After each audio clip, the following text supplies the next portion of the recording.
తెలంగాణలో ఉప ఎన్నికల వేడి మొదలైంది. సవాళ్లు ప్రతి సవాళ్లతో వాతావరణం వేడెక్కుతుంది. ఈ ఎన్నికల్లో పోటీ చేసిన వారిని తిరగనీయమని తెలంగాణ జేఏసీ తీర్మానించగా తెలంగాణ విద్యార్థి సంఘాలు ఒక అడుగు ముందుకేసి రాళ్లతో కొడతామని హెచ్చరించాయి.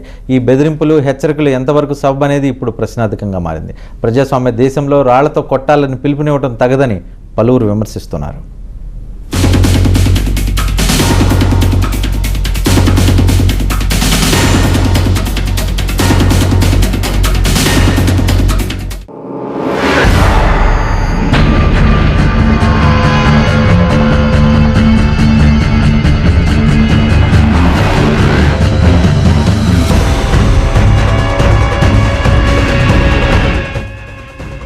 తెలంగాణలో ఉప ఎన్నికల వేడి మొదలైంది.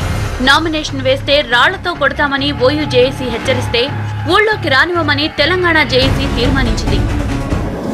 ఒకవేళ కాని పక్షంలో పోటీకి దిగితే మరి ఇలా పోటీ చేసేటువంటి అభ్యర్థులను కూడా మనం గ్రామాల్లోకి ఇలా తెలంగాణ ఉద్యమానికి ఒక ద్రోహం జరిగే అవకాశం ఉన్నది కాబట్టి వారిని గ్రామాల్లోకి అనుమతించవద్దని కూడా తెలంగాణ ప్రజలు అందరినీ కూడా ఈ సభ ఇవాళ విజ్ఞప్తి చేసింది. ఆ ద్రోహులను ఆ ఇంటి దొంగల భరతం పడతాం. ఈ సందర్భంగా ఈ యాత్ర బయలుదేరే ముందు ఓయూ జేఏసీ చాలా స్పష్టంగా చెప్తుంది, రాజీనామాలు చేసిన స్థానంలో వాళ్ళు తప్ప ఇంకెవరు నామినేషన్లు వేసిన వాళ్ళు తెలంగాణ ద్రోహులే. ఆ తెలంగాణ ద్రోహులను రాళ్లతో తరిమి కొట్టండి, అవసరమైతే వారిపై భౌతిక దాడులకు దిగండి అని చెప్పి ఓయూ జేఏసీ పిలుపునిస్తుంది. తెలంగాణ రాష్ట్ర సమితి 12 స్థానాలకు 12 గెలిచినా కొత్తగా వచ్చే ప్రయోజనం ఏమీ లేనప్పటికీ ఓడిపోతే తెలంగాణ వాదం తగ్గిందనే ప్రచారం జరుగుతుందని తెలంగాణ జేఏసీల సమన్వయకర్త ఆకుల భూమయ్య హెచ్చరించారు. ప్రజాస్వామ్యబద్ధంగా ఉప ఎన్నికలో పోటీ చేసేందుకు అందరికీ హక్కు ఉన్నా కాంగ్రెస్ టీడీపీలకు ఆ నైతికత లేదని అన్నారు. ప్రజాస్వామ్యంలో పోటీ చేయాలనుకోవడంలోనే తప్పు లేదు, కానీ సమయం సందర్భం కూడా చూడాల్సిన అవసరం ఉంది. ఏ సమయంలో మనం పోటీ చేస్తున్నాం? జనరల్ ఎలక్షన్స్ వచ్చినాయి. గత జనరల్ ఎలక్షన్స్లో మహాకూటమి, మెగా కూటమి, కాంగ్రెస్ కూటమి అన్నీ ఏర్పడి పనిచేసినాయి. అప్పుడు ఎవరు తప్పు పట్టలేదు.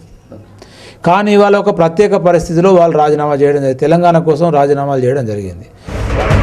మరోపక్క న్యాయవాదులు మాత్రం నామినేషన్ వేసిన వారిని రాళ్లతో కొడతామని తెలంగాణ విద్యార్థి సంఘాలు హెచ్చరించడాన్ని తప్పుపడుతున్నారు.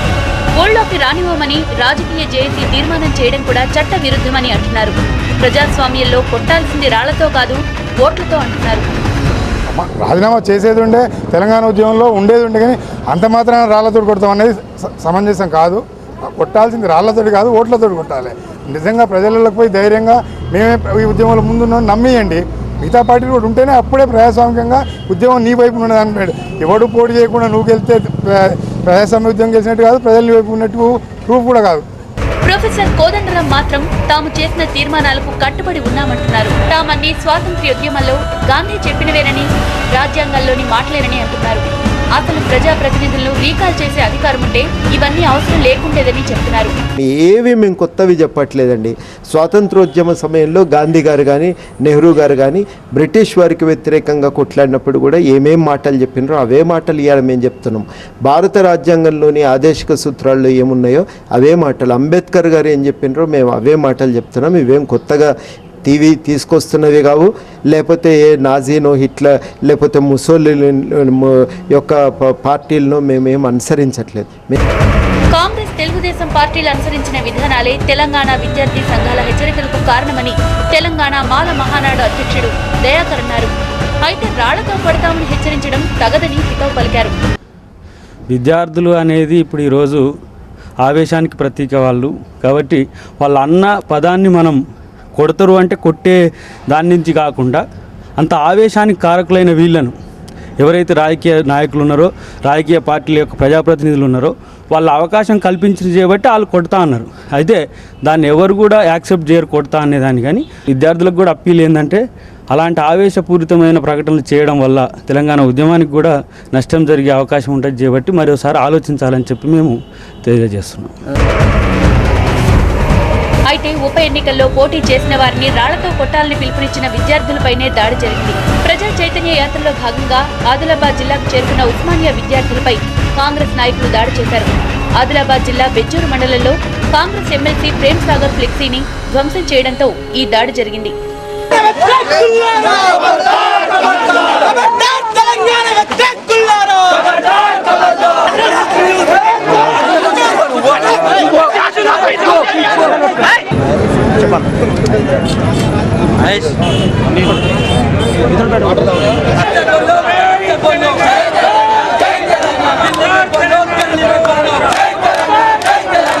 ఎవరూ పరిమితులకు మించి ఆందోళన చేయడం తగదని మాజీ పోలీసు ఉన్నతాధికారి కోరెడ్డి చంద్రశేఖర్ రెడ్డి అన్నారు. విద్యార్థులు శాంతియుతంగా ఉద్యమం చేసినంత వరకు ఎలాంటి సమస్యలుండవని, రాళ్లతో కొడతామంటూ ప్రకటనలు చేయడం సరికాదన్నారు. రాళ్లతో కొడితే ఐపీసీ 324 సెక్షన్ కింద కేసులు నమోదు చేయవచ్చని, మరీ సీరియస్ అయితే 307 ప్రకారం హత్య కేసు నమోదు చేయవచ్చని అంటున్నారు. రాళ్లతో కొట్టడం అనేది అది తప్పకుండా నేరం అవుతుంది. ఇండియన్ పీనల్ కోడ్లో డిఫరెంట్ సెక్షన్స్ ఉన్నాయి. రాళ్లతో కొడితే 324 సెక్షన్ 324 ఐపీసీ రావచ్చు. అది మరి ఇంకా ఎక్కువగా దెబ్బలు ఎక్కువ తగిలినట్టయితే 307 అటెంప్ట్ మర్డర్ కూడా 307 కింద కూడా కేసు కావచ్చు. ఉప ఎన్నికల వేడిలో సవాళ్లు ప్రతి సవాళ్లతో ఎప్పుడు ఏం జరుగుతుందో తెలియని పరిస్థితి నెలకొంది.